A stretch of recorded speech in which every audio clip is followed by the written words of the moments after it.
Welcome to LiveDaf, your online Daf Yomi Shir. Hello, welcome back. Shalom Aleichem. Today's daf is TEMURAH daf Lamed. We begin 5 lines off the top of the Amid at the 2 dots. Omer l'chaveri. Heilocht leze v'chulu. This loops back to the Mishnah, where we learned about the asnan. So that's the gift given to the immoral woman for that improper union. It becomes possible for a korban on the mizbeach. In fact, the pasuk says, "Leisavi esnan zoyno." You're meant to bring in the esnan, the gift of the zoyno, umechir kelev. Likewise, an item used as payment to purchase a dog. So something in exchange for a dog is called a mechir kelev. It's not allowed based Hashem Elokecha l'chol neder ki toyavas Hashem Elokecha gam shneim. It's abominable to Hashem, something unwanted. Gam shneim, those 2 items. Now, in the Mishnah, we learned about a case which was subject to dispute. So we have a fellow who turns to his friend and he says, "Hey, take this sheep, take this item, so that your shivcha, your maidservant, will spend time with my slave." Is that considered an esnan? We have a machlokes. Rebbe says that's not an esnan. Chacham say it is. So first, for the circumstance, what's going on? Asked the Gemara. An esnan is only something on account of an improper union, but a maidservant is allowed to spend time with an eved. We assume we're talking about a non-Jewish eved, eved Kanani. Mishra Shari is perfectly okay. So that wouldn't qualify as an esnan, which relates only to improper unions. Amar Rav Huna, when he says Eitzel Avdi, it's a euphemism. It's an expression he meant personally himself. Amar Rav Huna etzloi kamar. V'hadaktani eved, and the reference to the eved is lishna ma'al yakama, just an expression which masks. So it's a more proper way of saying it. Rashi says the eved here is the aver of Tashmish. In any case, of course, it's improper, and that's why. It's certainly a candidate for esnan. Well, then that begs the question, so why does Rebbe not label it as an esnan? Yisrael has no business spending time with his shivcha. Yihachi, my time with the Rebbe. So why is Rebbe not considering an esnan? Amar Shmuel bar Yitzchak, Lo'elam Avdi. Let's go back to the simple reading of the words. Avdi means my slave, but not an eved Kanani, an non-Jewish slave. Chigtani be'eved ivri, we're talking about a Yiddish slave. Okay, so that would explain why according to Rebbe,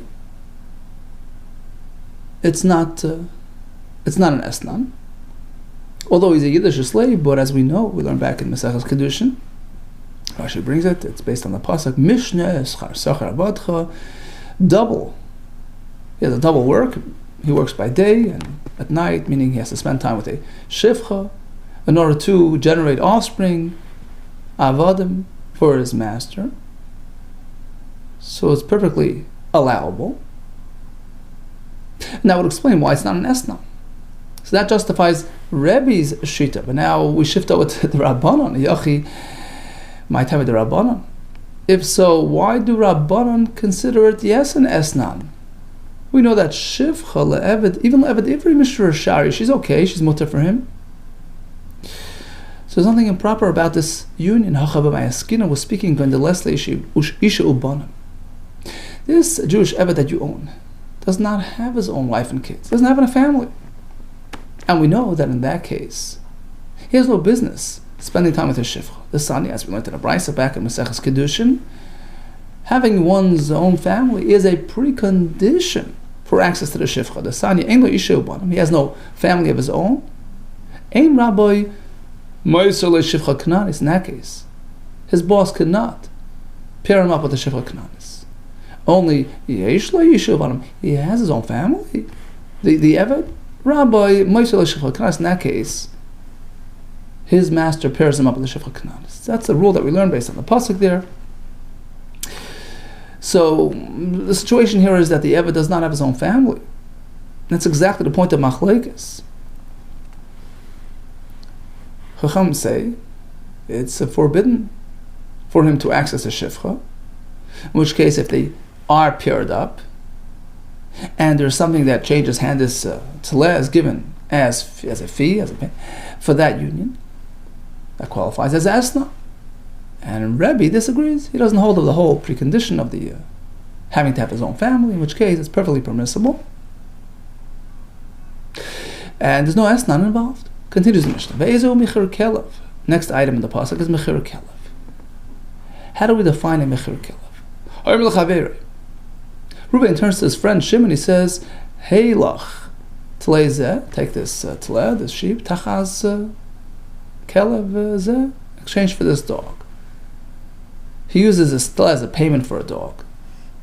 That's your classic mechir kelev. Likewise, v'chein shnei shutfin, where you have two partners. They own the farm, which constitutes, sheep and a dog there. And they divide the assets. One fellow walks away with just the 10 goats, and the other fellow with 9 goats and a dog. One walks away with 10 sheep, 10 goat. The other fellow with 9 plus a dog. Or asurim.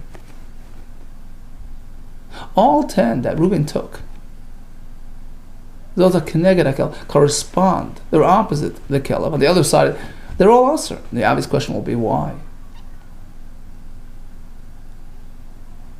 Perhaps just one of those goats, which correspond to the dog, should be asur. That was taken in exchange. Why all 10? We'll see that in the Gemara. V'shim hakelev mutarin. But all those alongside the dog, so the other 9 goats that Shimon took with the dog, are mutarim, are okay. No reason for them to be asur. They weren't given in exchange for a dog. Continues the Mishnah. What about in the reverse? We speak about an esnan to a zoyna, a mechir of a kelev. What if it's an esnan ha-kelev? So it's a gift as a fee for improper union with a dog. Or something paid to purchase a zoyna. Rashi says, purchases isha as a shifcha for zoyna purposes. Harelu mutar. There's no disqualification in this case. So the pasuk only disqualify very specific types of procedures, the esnan to the zoyna and the mechir of the kelev, but not in the reverse shenamar. Because the pasuk cites a number. That pasuk that we quoted before ends with the words gam shneim. 2 variations. 2 but not 4. Shnayim v'lo arba. Likewise, v'lo dasein mutarim. Their offspring. So the offspring of the goat or the sheep that was granted as the esnan or the mechir. What if they have offspring mutarim? So that status does not carry over to their kids. Because the pasuk says gam shneihem. So hem tells us hem, and v'lo they say hen. Only they, the original ones, hem.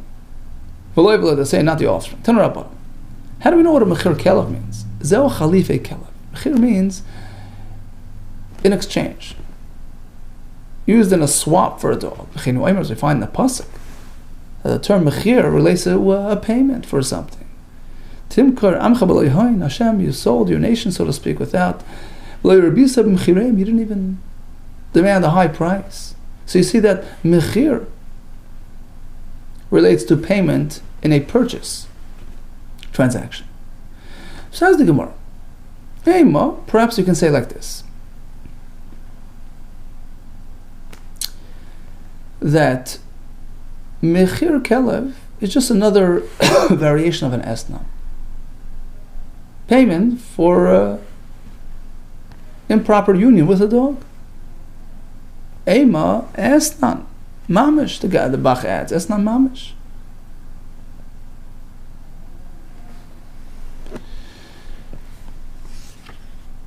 So the Gemara is sort of challenging. How do you know mechir means?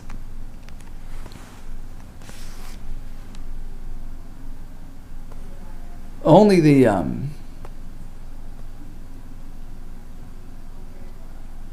money used to buy a dog. Perhaps when the Torah forbade an esnan, esnan relates to esnan zoina, and also to an esnan kelev, and also to mechir kelev. That's what it seems from the Mefarshim here. I think more really is asking, let's add another variation. Esnan zoina, mechir kelev, and perhaps esnan kelev as well.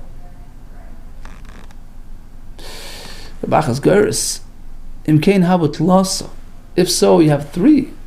Esnan zoina, esnan kelev, and mechir kelev, uksiv gam shnehem. The pasuk cites number 2. L'shleisha, 2 and not 3.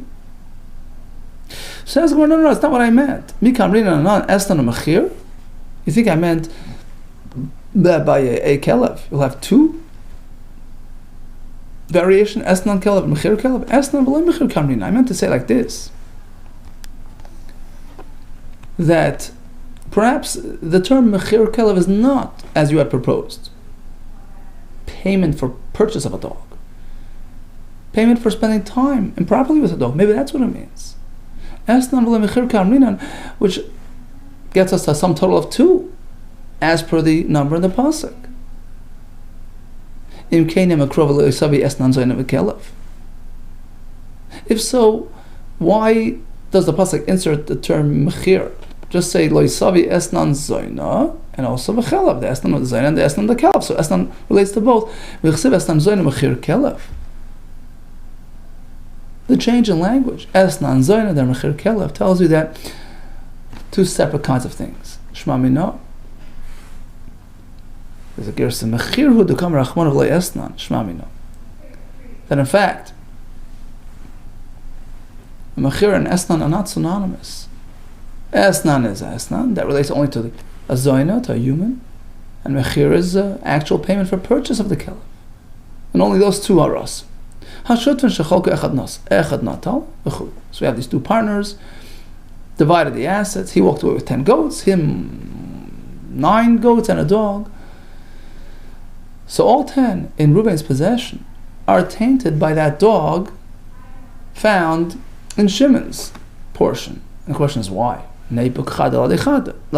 Just pick one, single out 1 goat in Reuben's pack, which corresponds opposite the dog in Shimon's pack, and that's it. That cancels it out. And all others in Reuben's possession are okay. They don't relate to the dog. My skin was speaking, they're not all of equal value. But almost like this. For example, the total value of this entire package was worth $20. So each partner walks away with $10 a piece. Shimon took 10 animals, 9 goats and 1 dog. The goats happened to be worth 99 cents each. The dog, $1.09. That gets him his $10. On the other side of the equation, we have Reuben. Walks away with 10 goats. Each goat being worth a complete $1. The dog on Shimon's side exceeds each individual goat. If it's, paired up 1 to 1, he's worth $1.09 versus the goat on the other side, each one worth only $1. So the extra 9 cents spills over and is considered distributed throughout all the rest of the 10 goats on Reuben's side. A penny per goat. So basically the value of the dog is distributed and spread around. There's a bit of dog value. There's a bit of payment for that dog in each and every one of Reuben's goats. So they're all tainted. They all relate and they identify with that dog and considered b'chir kelev to some extent, and that's why they're all us. Hacha, my skin was speaking kigoyin. For instance, the tafid me kelev mechad minayu. The dog is worth a bit more than just 1 goat on Reuben's side. The goat is just $1. The dog is $1.09.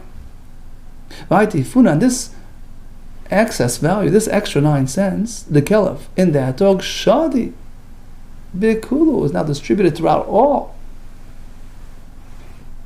of Reuben's goats, and they're all classified as mechir kelev. Esnan kelev mechir zoyna mutar v'chul. Amalei Rabban particular Rashi. Turn to base. No, hamil salam Rabban. How did the Rabbanan know that ein zenus lebehemus? The concept of zenus only applies to humans, to people. So instead of the right person, he's deviating to something else. That's called zenus. But by behema, it's in a different league. It doesn't relate to humans. It's not considered. It's not categorized as zenus. Rashi explains. The question was really posed on the halacha in the Mishnah. Rashi on the top line. There's no concept of an esnan by a kelev because interaction with a kelev doesn't qualify as znus. It's not considered esnan znus. How do we know this? Amrlis, he says, for the simple reason that we don't find any reference in the Torah to this type of thing. The Torah would not have omitted lichtayv from writing esnan zayna v'kelev. Apparently, there's no concept of esnan by a kelev. Tanam, you find the same in a brayso. And how do we know? Esnan for a kelev and mechir of a zayna is mutar. Shnama beis loy dalad. Pasuk says shnehem, only 2, not 4. Likewise, the Lord they say in mutar and their offspring are okay. Shnema gam shnehem, only the original. Heim b'loy b'loy they say, like we had in the Mishnah. Amar Rava. Vlad hanir ba'as asur. We have an animal who's already carrying, is already expecting. And a fellow interacted with the animal. So the mother animal becomes disqualified. She's in her nirba. Likewise, that status affects the offspring inside as well, who had partaken in that experience, because he's one and the same as the mother. Vlad hanir asur, he uvlad nirbu, because the mother and the offspring inside took part in that experience. Likewise, negachas asur. An animal which attacks and kills becomes puzzle with its offspring inside as well. He uvlad nachal, with the offspring inside, took part. But vlad muksev and evad mutar, the unborn inside a animal designated for idol worship, or actually worshipped, that offspring is separate, it's mutar, unaffected. Why? My taima? Li'imei akse, li'imei palchilo. The muktzah status only applies to the mother, which he set aside. He needs the mother as a carbon. He needs the mother by the zarb. Li'imei palchilo. He worshipped the mother. He wasn't focusing on the offspring, so that offspring is unaffected by that experience. Ikadamri, there's another version of this halacha, that even the vlad of a muktzah v'nevet is also asr. My time, you know why? The nichale b'nifche. Although technically, perhaps it's somewhat of a separate entity, but the presence of that unborn animal inside the mother enhances her appearance, makes her more plump, and it makes her more of a substantial avodah zarah. So, yeah, in fact, his mindset is to designate or to worship even the whatever is in there, whatever is part of this enhanced package. So it's affected as well. Amar Avachadve, speaking about enhancement through pumpiness, Amar Avachadve bar Ami Amarav Hamakadesh v'Peresh Shahaniskal. So there's animal waste inside the animal. It tells the Isha, sorry, I'm out of rings today. I want to be Makadesh you with the perish, with this material inside the bull that was condemned for Misa because of attacking a person. So although the animal itself is totally asur bahana, it's condemned, it's not something which you can use, has no value, you can't use it for kiddushin of an Isha, but the perish inside is unaffected by that status, and it has some value, you can use it as fertilizer, so therefore the kiddushin takes effect. But perish egla avodah zarah, if he does the same with the waste inside the avodah zarah animal, any mekudeshes. Why? My taima. Either based on a pasuk, or based on logic. Based on logic, like we said before,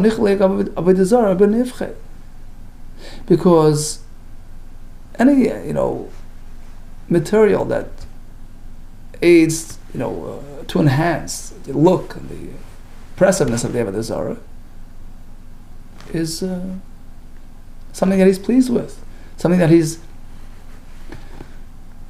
incorporating into his Avodah Zarah experience.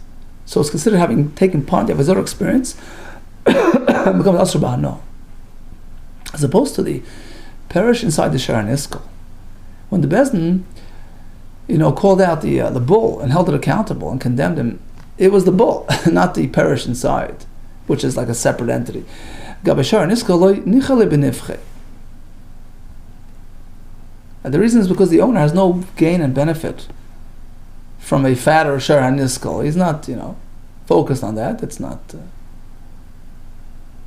So it's considered a separate entity and unaffected by the Isra Hana on the bull. Or based on a pasuk. Avodah Zarah covers everything, even something which is seemingly insignificant. It says, don't you dare get involved with Avodah Zarah. Get it out of the way. Call Shata Mahayim and Ani. Byproduct, even a byproduct of Avodah Zarah. Or Kamoyu is considered like the Avodah Zarah itself as Asur B'Hano, even the parish. As opposed to Shara Niskel, it says, it's meat, its flesh should not be consumed. Only that. Psara is also, but Pirishai, the waste, which is about to leave, that's mutter. And therefore, can be used for Kiddushin. Okay, now back to the halacha of the Asna. We spoke about the context, the parameters of what's considered, what's not considered, but what about the actual material? What did he give her? Nosan lamois. Suppose he paid her actual money. Can she take that and buy a carbon with it? Harayil mutar, yeah. But if he gave her something which can be directly offered as a carbon material, that becomes affected as an esnan. Yeinais, wines or shmanim, wines or slasses and flowers, or anything which that type of material can be used for a carbon. Also, that becomes affected by the esnan status and becomes pasul. Nosan lo mukdash. What about if he gave her a carbon as an esnan? It's already a carbon. Nosan lo mukdash. That does not become affected. Hareil mutar. So these carbonates are still mutar. What about if he had his own private bird? Not a carbon, just a plain bird. Does that become an esnan? Oifos? Yep. Hareil asur. They become disqualified. Shaybin because there's room to think otherwise. Perhaps we can give an okay to a bird. Perhaps it does not become affected by the esnan experience. Shaybadin. Ma'im hamugdash. You have an animal which is already a carbon. Shamum poisal bahen. A mum would affect it. It is susceptible to a blemish. Nevertheless, ein esnan mechir chadalei. But the esnan or mechir tag would not be applied to an existing carbon, as we just learned. So despite the fact that it is susceptible to mum, but not to esnan or mechir, so you would think, certainly an oif, a bird, which is unaffected by blemishes, even a blemished bird is okay for a carbon as long as it's not, missing, right? A simple blemish does not affect a bird. So you see, it's more resistant to disqualifying elements. Wouldn't you agree that the esnan mechir tag would not affect it? Talmud Lemar comes to pasuk with respect to esnan and says lachol neder. Lachol extends even to birds. Lahavei saif. Kol asurim l'gavei mizbeach. Any type of animal which is pasul for a carbon, v'loda yisein mutar, their offspring are okay. They're not affected by the mother's status. Rabbi Eliezer Omer v'la treifa lo yikarev. He says a lot of a treifa animal, if the mother is a treifa, v'la treifa lo yikarev al gabe mizbeach, should not be put on the mizbeach. And we'll see the reasons in the Gemara. One more point. Rabbi Chanina ben Atignus Omer kshera sheyonka min hatreifa. You have a treifa animal who's nursing a healthy little calf or whatever. Pisula mal gabe mizbeach. So this young animal nursing from a mother as a treifa becomes affected by her status and is no longer fit for a korban. Again, the Gemara will explain exactly to what extent, what's the extent of her nursing, we'll see. Kol ha-kachim shenasu treifa. One last point, if you have a korban that became a treifa, ein poidin oisan, you can't redeem it as you would a normal animal, which becomes disqualified, because in this case you can't personally consume it. The only option you have is to the dogs. Shein poidin es ha-kachim lachlil l'klabim. We learn that you cannot redeem a korban if the intended purpose is to feed it to the dogs. It has to be something which is ripe for consumption. Otherwise, you can't be paid it. Tanu Rabban. Back to the Esna. Nasan lo chitin. So we learn in the Mishnah that if you gave her actual mizbeach material for an Esna, it becomes asr. On the other hand, if you gave her money as payment, she can use that to purchase a korban because it's an indirect type of. But let's say it's something in between. Nasan lo chitin. Tanu Rabban nasan lo chitin v'asan seilas. He gave her wheat, which she turned into flour. So technically, it's not the actual esnan item that he gave her. It's been transformed somewhat and converted somewhat. But after all, it is still the original, material that was given as an esnan. Or zeisim vas asan shemen. He gave her olives, which she turned into oil. Anavim vas asan yain. Grapes turned into wine. Does this byproduct have esnan status or not? Tani chada asurim v'tani idich mutar. One brisa says asur, it retains the esnan status, and the other brisa says it's okay because it's been transformed, converted, revamped, relabeled, repackaged. It's not the original. Amar Yosef, actually it's machlekes b'sham and b'sila. Tani Guria and the Menaspurak, he had a version that it's machlekes b'shamai who says Eishrin, b'sil matir, b'sil savri. It's okay, it's not the original esnan. Heim v'loy v'lo desein. Heim v'lo shinu yeyin. Just as the pasuk says Heim regarding qualifying the offspring of the animal that was given an esnan, likewise, was transformed, it's something new, it's unaffected, it loses that esnan status. B'shamai savri, heim, yeah, v'loy v'lo desein. The offspring are okay. But something which was merely, transformed, gam. The pasuk says, gam shneim l'rabois shinuyein. It covers even these transformed materials. Ube-sil, except gam. What do ube-sil do with the word gam? Gam, you're right, this word ube-sil is kashya, unexplained. Tanu Rabbanan. An esnan is unfit for what? To be used as a korban in the Beis HaMikdash. Beis Hashem Elokecha, as per the pasuk's description.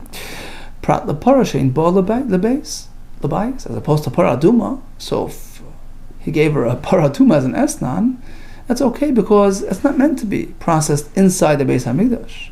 It's shechted outside, it's processed outside. The Rebbe Lezer. Just the opposite. They hold that not only an actual korban on the Mizbeach is possible if it's an esnan, it even covers materials used to plate the walls, gold plates for the walls of the Beis HaMikdash, for the Mizbeach. That would be covered under the esnan disqualification. Man chachamim, who are these chachamim? Amrav Chizda, Rabbi Yosef Ridahi, the Sanyas. We find the Brisa, Nasan la Zav, he gave her gold. Rabbi Yosef Ridaimer, Ein Oisen Rikuin, Afil Acher Beis HaKaparos. You can't use it for plating of the Beis HaMikdash. Even for the section behind the Kodesh HaKadoshim, over there behind that wall, that's a lower level of Kedusha. It's the area less used or whatever, so even there, it can't be used for.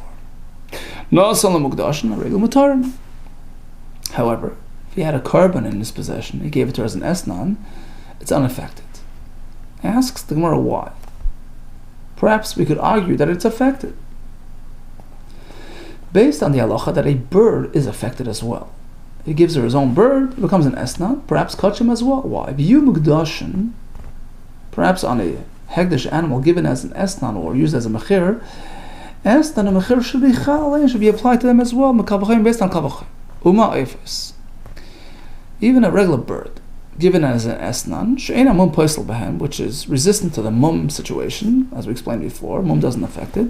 Nevertheless, esnan and mechir chal alein, it does get affected by esnan and mechir experience. Certainly mukdashim, an existing carbon shamun poisel behen, if it gets blemished, becomes unfit. So you see it's susceptible. Wouldn't you agree that esnan and mechir as well can affect? Tamar. Look at the pasuk, l'chol neder. So we learn, you can't use an esnan for a neder, to make a neder, to obligate, to offer a carbon loitzis another, as opposed to something which is already an existing neder, existing carbon. It was already vowed. That's resistant to any esnan or mechir tagging. Says the Gemara, why do we even need to have a pasuk for this? I mean, it's not really yours to disqualify. It's a carbon belongs to Hashem. The only reason why it's unaffected is because of the pasuk that spares it. But if not for that pasuk, I would think if we gave her an existing carbon, esnan mechir becomes an issue. It's not his money. You're right. In general, we're speaking about a special case, a carbon pesach, which has an element of ownership in it. In fact, we're going like Shitas Rebbe, who says that you can actually sell. But we're speaking that he's adding another customer to his carbon pesach. He's inviting him to be part of the carbon pesach, group. And the money that he would receive in exchange is his private money. You can actually sell a portion of the carbon pesach and use the money for invested in the stock market. Rebbe, going like Rebbe Desanya. We learn from the pasuk at Rosh. Let's say he's short money at home, he's short funds.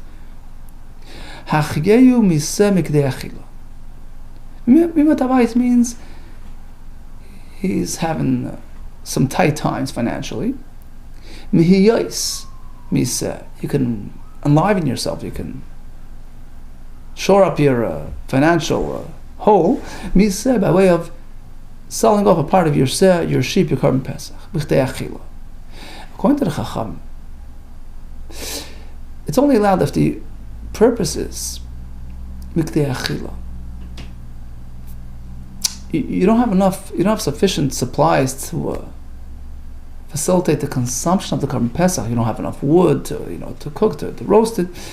So you can sell off part of the carbon pesach to finance the achila process of the carbon pesach. But if the purpose is to purchase a car, you can't do that.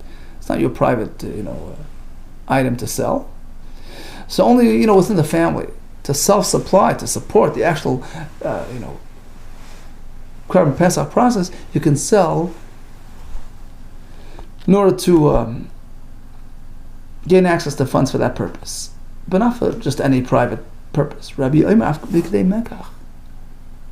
Even if the purpose is to buy yourself a car, if you're short money for whatever reason, you can add others to your carbon pesach and to your chagiga as well. And the money received in exchange for that, reservation is your private money. Why? When they were magdash the Pesach, it was with this in mind, with this option in mind, so that he sort of retained that ability, retained that element of ownership within it to proceed in this manner. And our Mishnah is going like Rebbe as well. So basically, that is going to be the esna, if not for the pasuk to sell, sparing it from the esnan status. We're talking it's already a carbon pesach, and he's granting this isha, this zayna, a portion in the carbon pesach as a fee for the union. So there would be room to think it's pretty much like his to give away, and therefore consider it like any other esnan. if not for the pasuk saying, hold it.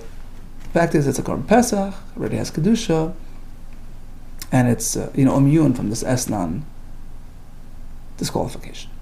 Kol Asurim Gam Mizbeach, Omar Rav. Kol Asurim Gam Mizbeach, let us say in Mutar.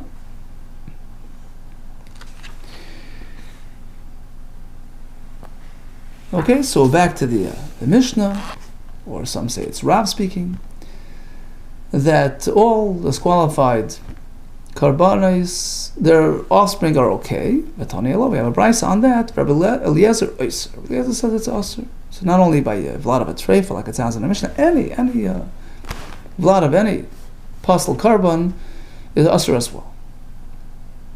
Now, what's the circumstance behind the Allah? What are we talking about? Was the animal already expectant when it became disqualified, or did it only become expectant later? Which really ties into the discussion we had earlier today, presented by Rava, right? This whole discussion regarding the status of the Vlad of Apostle Karban, Chacham say okay, Rabbi Eliezer says not okay, is only she'ibru ulbasayf nirbu. The animal was already muberes, already expectant when the inappropriate experience took place, which disqualified her. And the question is that status extend to the uber as well or not? What's the machlekes based on? Lezer savar. Lezer holds uber yerachimuhu. The unborn is a part and parcel of the mother animal. Whatever she experienced extends over to the vlad as well and becomes possible. The Rabbanan savar, no, it's a separate entity. Lav yerachimuhu, and therefore it's spared. Avol nirbu lobasef ibru. But if the animal was already carrying before, but if the inappropriate experience took place before the animal became mu'uberes, they were called mutar. Everybody agrees it's okay because the vlad was not there, was not present when the avera took place. That's his approach. Rava Amar, he has a whole different approach to the machlekes. Machlekes keshenirbu l'vasef ibru. No, the machlekes is actually when the revia took place before the ibur. So vlad only came after the experience. Rabbi Eliezer savar. Rabbi Eliezer holds. Here you have two causations working in tandem. The mother is puzzle, but she's working in tandem with the father animal to generate this new offspring. That's your classic zeh v'zeh goyim. You have two causation factors. One permissible, the father animal, and one prohibited, the mother animal. They merge together to generate this offspring. Can we just ignore the Isra or not? Rabbi Eliezer savar, zeh v'zeh goyim is also. You have to reckon with the mother element. Rabbanan Sabri Zevizagarin Mutter. No, we just ignore the mother element, since she wasn't exclusively the cause of this product. It's okay. Aval Ibru Ulbaisev Nirbu. However, if the animal is already carrying and then had this review experience, they are called Asr. Everybody agrees it's Asr because Uber is Yarachimo. They are called Asr. And the Uber had experienced the Isra as well. V'Rava Tamei. Okay, and Rava, of course, links up to his opinion stated earlier, which likewise presented this point that if the Uber was present, you can't spare him. He's part of the experience. Dama Rava Vlad Nirbas Asura. He Vlad Nirbu. Vlad Nagachas Asur. He Vlad Nachu. Like we learned before. The animal was already expecting when the Revia took place, or the Negicha took place, the psul extends to the offspring as well because it's Uber Yarachimu. There was another totally different version regarding this machlekes. The machlekes pertains to totally different factors. Machlekes shenirbu kshen mugdash. The discussion between Rabbi Eliezer says the vlad is asr and Chacham say it's okay. That's only when the revia took place. Interaction with the human took place, kshen mugdash. When the animal was already a carbon. The Rabbi Eliezer savar bilzi milsu. Rabbi Eliezer says you can't use the ubar because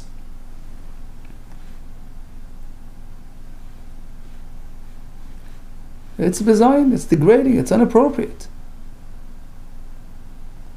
So even though she became expectant only after the avera took place, it's irrelevant. The fact is, he's an offspring of a disqualified carbon. Rabbanan sabri loy. Rabbanan are not concerned with that. But let's say the inappropriate union took place before the animal was labeled as a korban. It was a regular animal. In that case, it's okay. Since there was a transformation, it was converted from chulin to a kodesh animal, then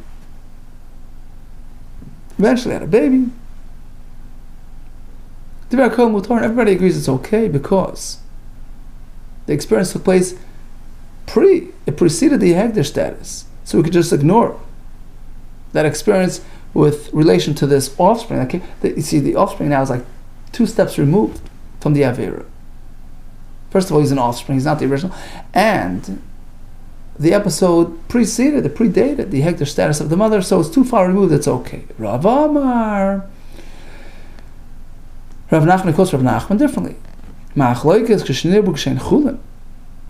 is only when the revi'ah took place before the hegder status arrived. Well, as holds even in this case, the vlad that came about later is inappropriate. It's an unbecoming. It's unfit. It's bizayin. Coming from a mother animal that had revi'ah done. Rabbanan say that since there was this transformation, there was this change of status, even in the mother, which then went from chulin to kachim, so the offspring of that is okay. It doesn't relate to the experience which preceded her kachim status. But if the revi'ah experience took place after, once the animal was labeled as a korban, divrei kol asur, all agree. And even if the ibur came later and the vlad came later, it's asur because it's bezayin, it's inappropriate to be magdish, to makriv, this vlad coming off a mother animal who had this avera experience after she was already designated as a korban. Okay, so let's recap today's daf. Discuss the parameters of an esnan. It relates to a forbidden union. What about the shifcha with the eved? According to the final explanation, it was with relation to an eved ivri, but he has no family, which according to Chacham makes it inappropriate, and therefore it makes it an esnan, which Rebbe disagrees. We spoke about mechir kelev as well, an animal or korban material used as payment for an exchange for a kelev, or a partner who took something in exchange for the other partner's kelev. We spoke about esnan only to zoyna, mechir only to kelev. No crossovers there. It's only 2 variations, not 4. The vlad would be okay. What about money given for an esnan and then used to purchase? That's okay. What about something in between, like material which was processed into flour, into oil? That's machlekes b'sham b'sila. What about the vlad inside a nirbas, inside a negachas? According to Rava, uber yerach imoy, and if it was there during the experience, it can't escape the mother's status. It's treated accordingly, which actually tied into machlekes later on in the Gemara, whether we say uber yerach imoy or not, which was with respect to the machlekes in the end of the Mishnah there. Lezer says a vlad of a korban that's possible is possible as well. Chacham say it's mutar. We had several ways to explain that. Whether it depends on the factors of Ubiyarach Imoy, whether it depends on the factors of Bizayin. What else is immune to the Esnan status? Well, Mukdashim, it's already a korban, even if it's a korban Pesach, in which you have some element of ownership, it's immune to the Esnan status, and Mechir status as well, Mechir Kelev status. Now what about an Oifa bird? Although it's unaffected by physical blemishes, but it is affected by these types of spiritual blemishes. All the best to you, and Hatzlacha Rab.